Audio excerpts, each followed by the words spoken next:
श्री रामकृष्ण वचनामृत प्रसंग द्वितीय खंड 13वां भाग। विवेक वैराग्य के बिना पांडित्य व्यर्थ है। जय ठाकुर, जय मां। श्री रामकृष्ण देव बलराम मंदिर में आए हैं। यह घर मानो उनकी बैठक है। वे गाना सुनने की इच्छा प्रकट करते हैं। गिरीश रचित यह भजन गाया गया। केशव कुरु करुणा दीने कुंज काननचारी, माधव मनमोहन मोहन मुरलीधारी। ब्रज किशोर कालिय हर कातर भय भंजन, नैन बांका बांका सिकी पाखा, राधिका हृदय रंजन।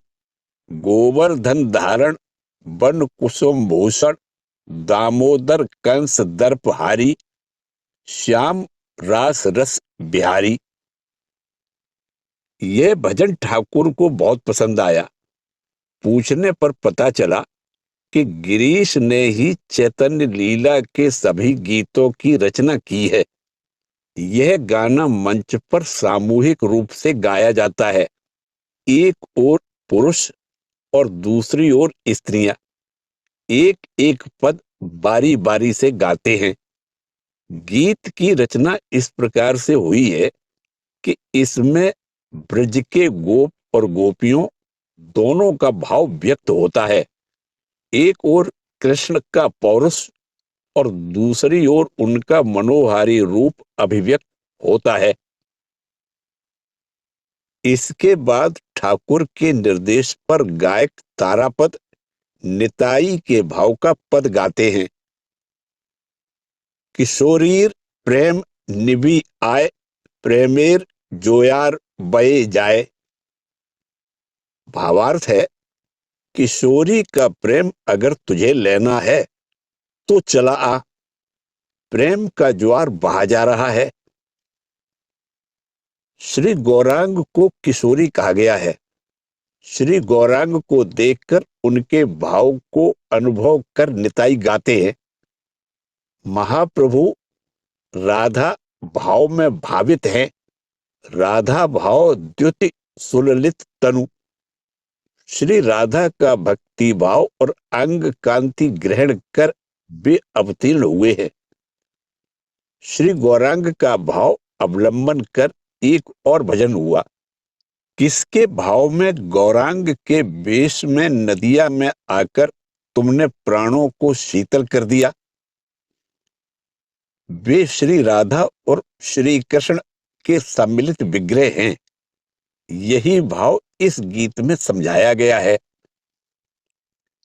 सभी लोगों ने मास्टर महाशय से भी एक भजन गाने का आग्रह किया।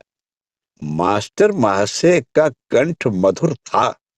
वे स्त्रियों जैसी पतली आवाज में बड़े भाव के साथ गाया करते थे, लेकिन बड़े संकोची स्वभाव के थे।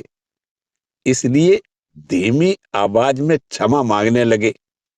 किसी संकोची स्वभाव वाले व्यक्ति को जैसे सब मिलकर तंग करते हैं, उसी तरह गिरीश हंसते हुए ठाकुर से कहते हैं, महाराज, मास्टर किसी तरह नहीं गा रहे हैं। मास्टर महाशय और भी संकुचित हो रहे हैं। गाना न गाने पर ठाकुर नाराजगी के स्वर में कहते हैं, वह स्कूल में दांत दिखाएगा, पर गाने में उसे दुनिया भर की लज्जा सवार हो जाती है। कई बार यह सोचकर कि उनके मधुर कंठ से नारी भाव व्यंजक गीत बड़े चित्ताकर्षक लगेंगे, ठाकुर उनसे ये गीत गाने को कहते हैं। मास्टर महाशय लज्जित हो गए। ठाकुर अपने भक्तों को आपस में मिला देते। किसी के भीतर कोई गुण देखकर उसे विकसित कराने का तथा अन्य लोग भी उसका आदर करें, ऐसा प्रयास करते थे। वे सुरेश मित्र से कहते, तुम क्या हो, ये गिरीश तुमसे श्रद्धा विश्वास में अधिक हैं। ठाकुर के कहने पर सुरेश बोले, जी हाँ, मेरे बड़े भाई हैं। इसके बाद गिरीश ने दूसरा प्रसंग छेड़ा। उन्होंने बचपन में कुछ पढ़ा लिखा नहीं, लेकिन फिर भी लोग उन्हें विद्वान कहते हैं। इस विद्वता के प्रति गिरीश का कैसा भाव है, यह देखने के लिए ठाकुर मास्टर महाशय से कहते हैं। महिम चक्रवर्ती ने शास्त्रावलोकन खूब किया है। आधार उच्च है। क्यों जी? मास्टर महाशय कहते हैं। जी हाँ। गिरीश बोल उठे। क्या विद्या? वह बहुत देख चुका हूं। अब इसके चकमे में नहीं आता। बचपन में न पढ़कर भी गिरीश घोष ने बाद में बहुत विद्या चर्चा की है।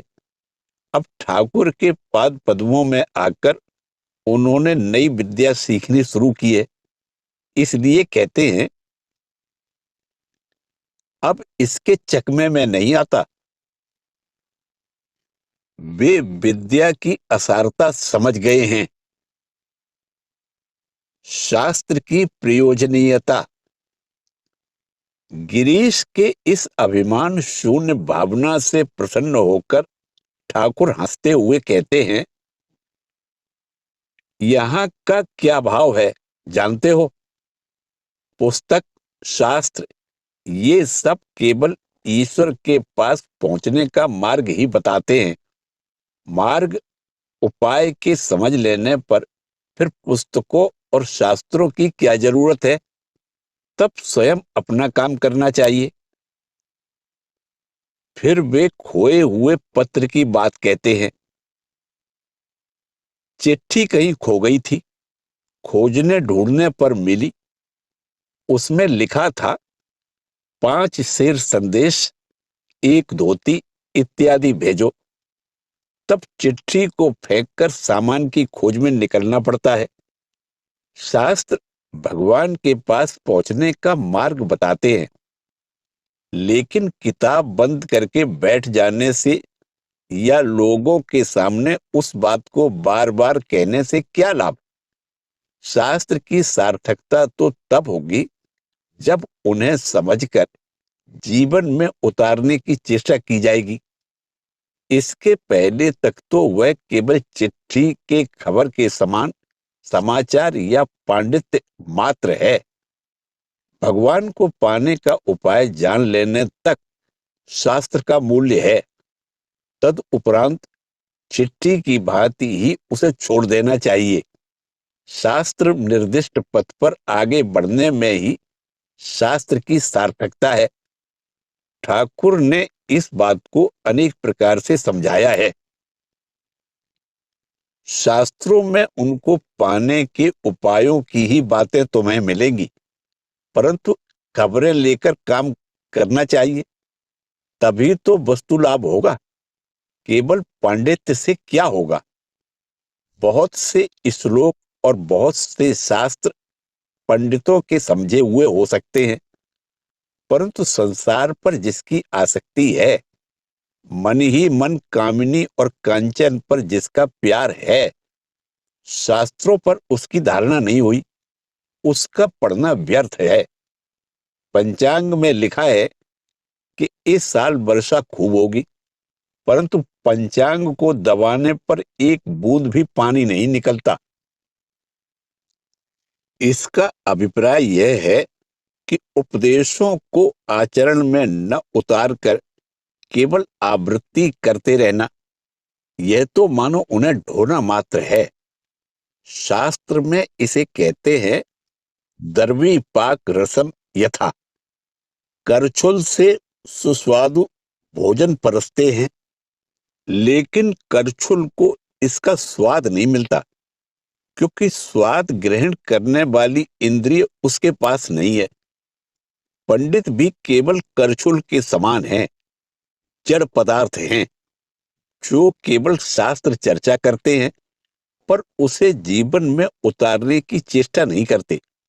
उनका शास्त्र पाठ व्यर्थ है। शास्त्र कहते हैं कि यह करना होगा, इससे समाधि होगी।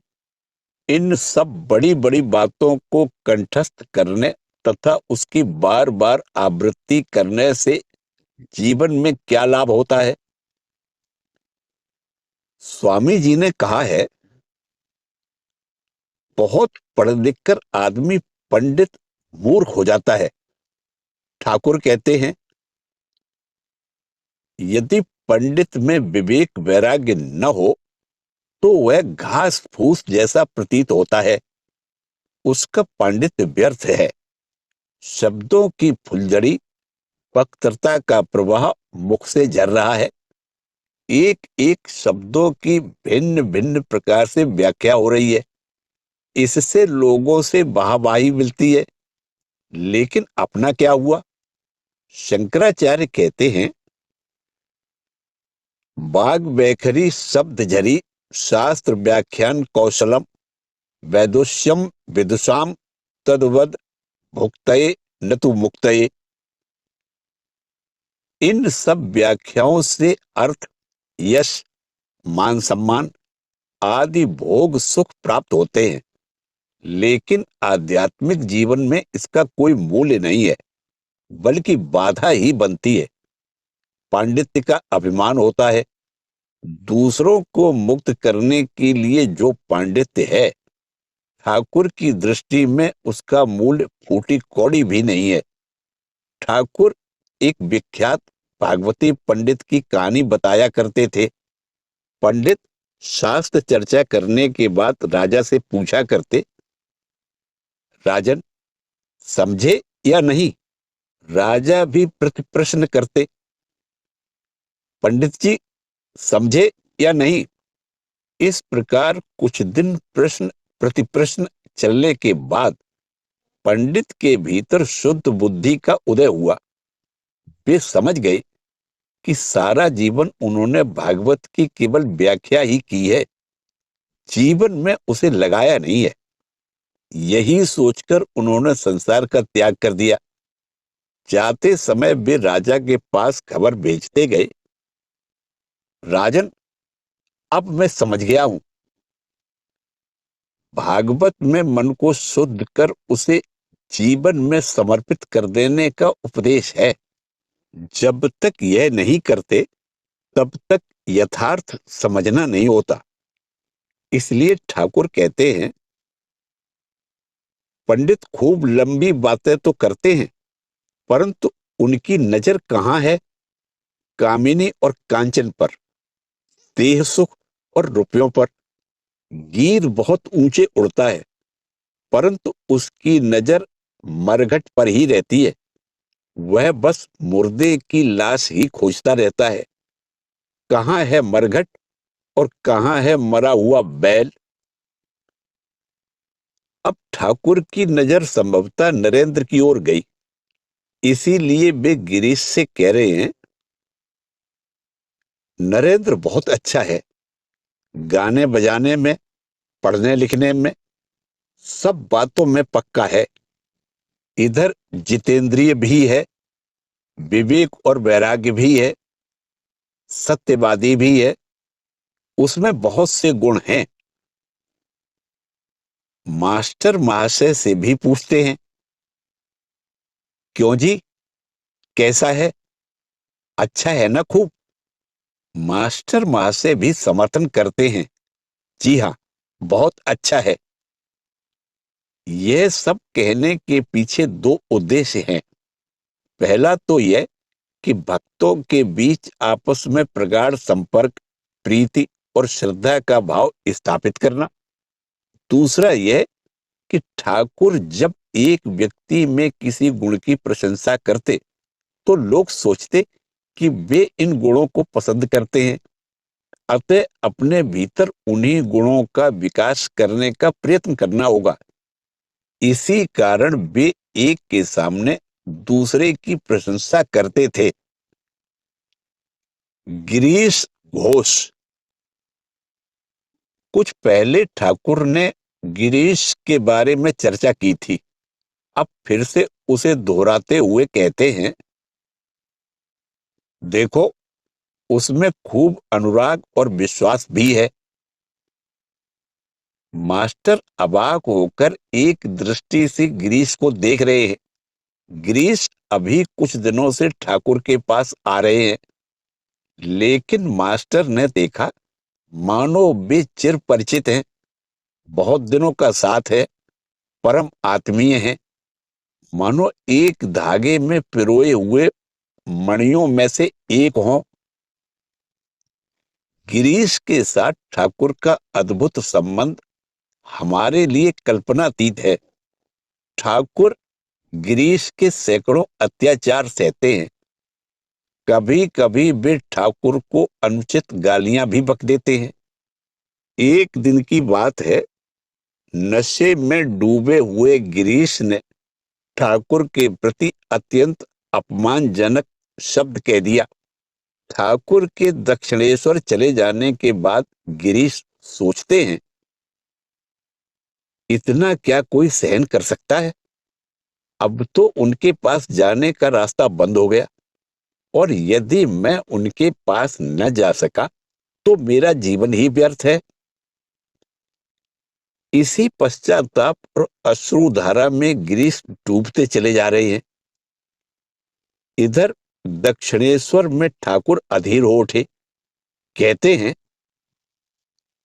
मुझे गिरीश के पास जाना होगा। इस घटना के प्रत्यक्षदर्शी भक्तगण विस्मित होकर सोचते हैं, गिरीश ने ठाकुर को इतने अपशब्द कहे, गालियां दी, तो भी ठाकुर उनके पास जाने के लिए इतने उतावले क्यों हो रहे हैं। यह एक आश्चर्यजनक बात है जो उन लोगों की कल्पना से परे है। कई बार समझाने के बाद भी ठाकुर नहीं माने। तब उनके लिए गाड़ी मंगाई गई। मार्ग में लगने वाला समय ठाकुर से सहा नहीं जा रहा था। अधिक तेज चलने के लिए कह रहे हैं। घर के निकट पहुंचने के बाद वे गाड़ी से उतरकर बड़ी तेजी से घर की ओर चले। घर के भीतर पहुंचकर उन्होंने गिरीश को उसी अवस्था में देखा। गिरीश ठाकुर के चरणों में प्रणत होकर बोले, आप अवतार हैं, क्या इस विषय में अब और कोई संदेह बाकी रह सकता है। लेकिन इसमें मेरा भी क्या दोष। जिसे आपने विष दिया है वह विष के अतिरिक्त और किस चीज से आपकी पूजा करेगा। ठाकुर समझ गए। वे पहले ही जानते थे कि गिरीश व्याकुल है, इसलिए स्वयं ही आकर उनके मन को शांत किया। ठाकुर का अपने पार्षदों के साथ ऐसा ही प्रगाढ़ संबंध था। वे कहते, किसी किसी को देखते ही क्यों खड़ा हो जाता हूं, जानते हो, पुराना परिचय है, पर काफी काल के बिछोह के बाद अचानक भेंट होने पर उससे मिलने के लिए जैसे प्राण उछलने लगता है, वैसे ही मैं तुरंत उठकर खड़ा हो जाता हूं। अंतरंग है ना, मानो यह चुनने की प्रक्रिया है। यह बात अलग है कि गिरीश को उतना प्यार करते हुए भी वे अपने त्यागी संतानों को उनसे सावधान कर देते हैं। देखो, गिरीश बड़ा अच्छा है, परंतु है लहसुन का कटोरा, उसमें से लहसुन की गंध गई नहीं है। अर्थात त्यागी संतानों के देह में यह गंध न लगने पाए।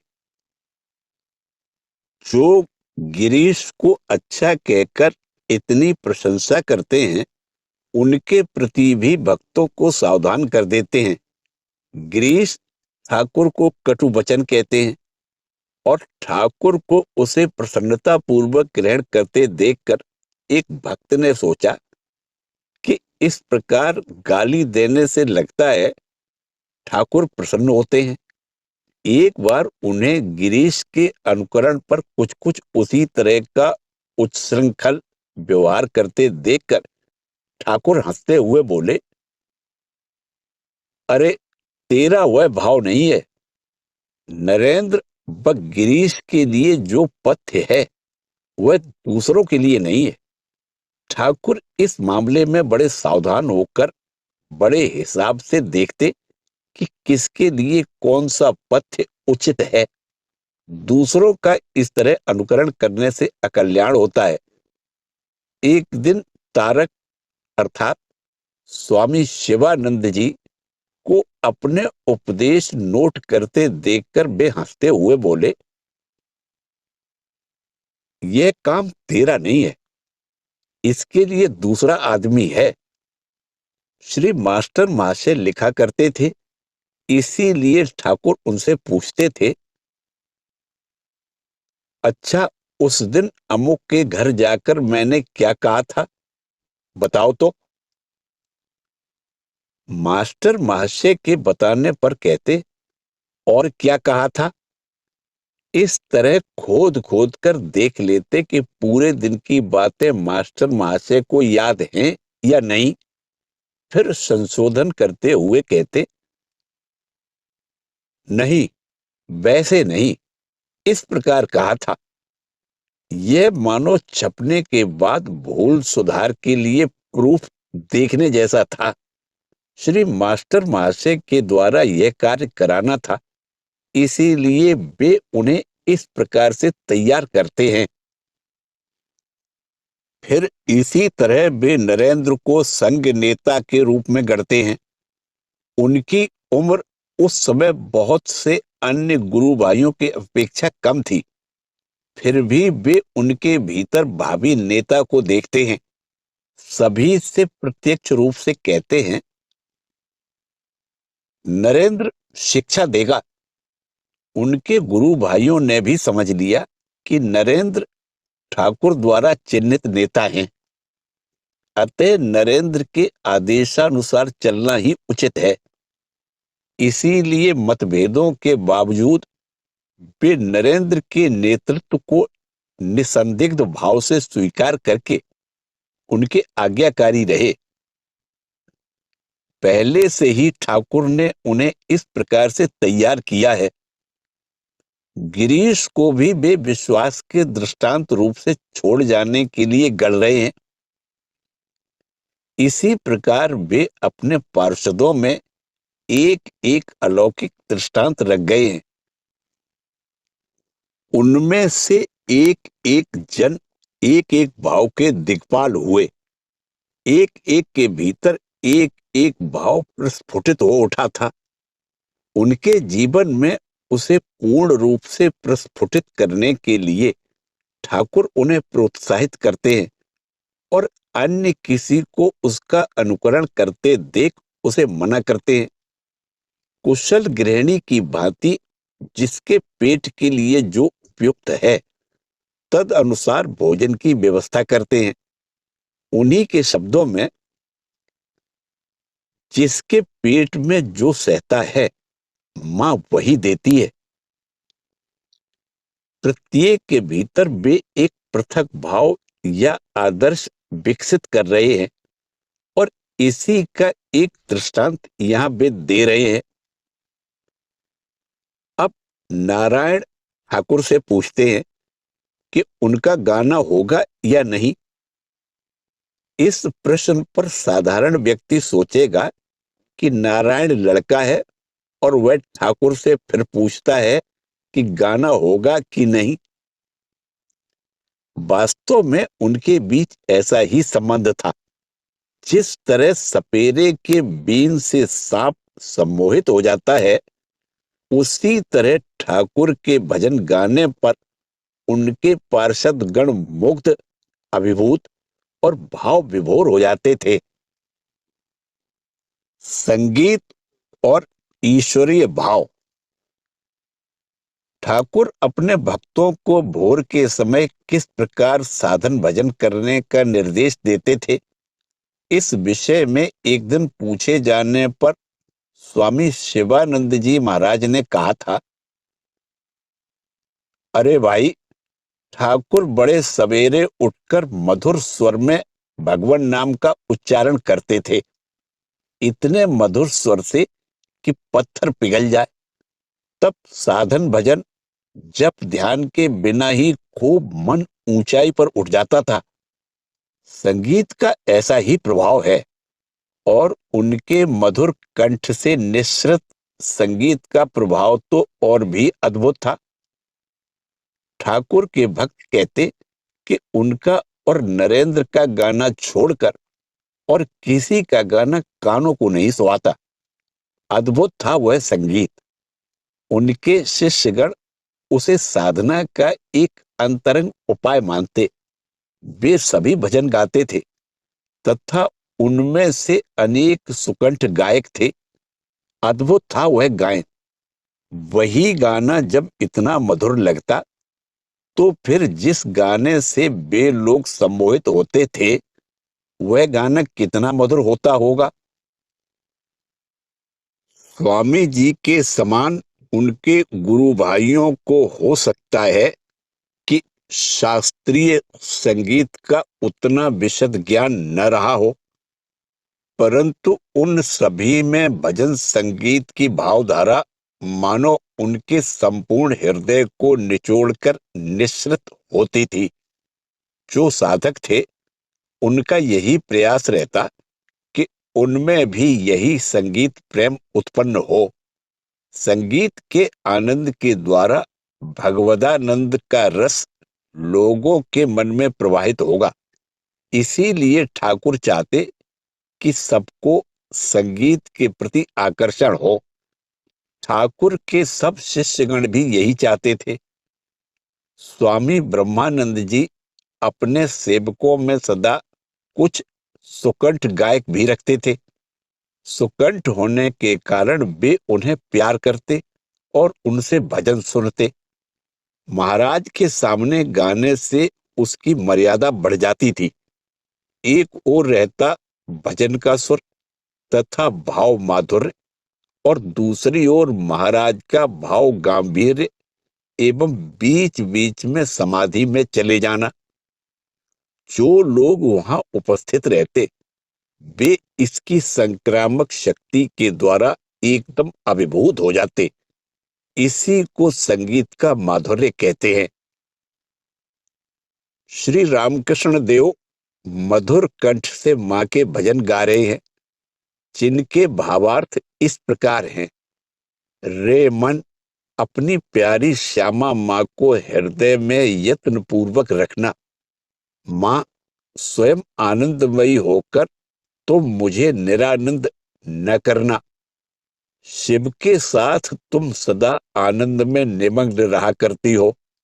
ये 3 भजन हुए। भक्तगण एकटक दृष्टि से ठाकुर का आत्मव्यवहल मतवाला भाव देख रहे हैं। इस भजन के संबंध में एक बात कहनी है। ठाकुर जो भजन गाते या पसंद करते थे वे सब विषाद के नहीं अपितु आनंद के होते थे, और जिनमें पापी तापी का भाव होता उन्हें वे नापसंद करते। उनका कहना था, जो अपने को मैं पापी हूं, मैं पापी हूं कहता है वह साला पापी ही हो जाता है। ठाकुर के गाने का वैशिष्ट्य यह था कि उसमें भाव तो पूर्ण मात्रा में रहता ही था, और साथ ही भजन में अंतर्निहित भाव भी उनके संपूर्ण शरीर के माध्यम से अभिव्यक्त होता रहता था। इसीलिए उनके भजन में जो असाधारण माधुर्य होता था उसकी अन्यत्र कहीं भी अपेक्षा नहीं की जा सकती। ठाकुर के देह मन की समरसता। ठाकुर का देह मन एक ऐसा यंत्र हो उठा था कि उसमें जो भी भाव उठता वह पूर्ण रूप से अभिव्यक्त होता था।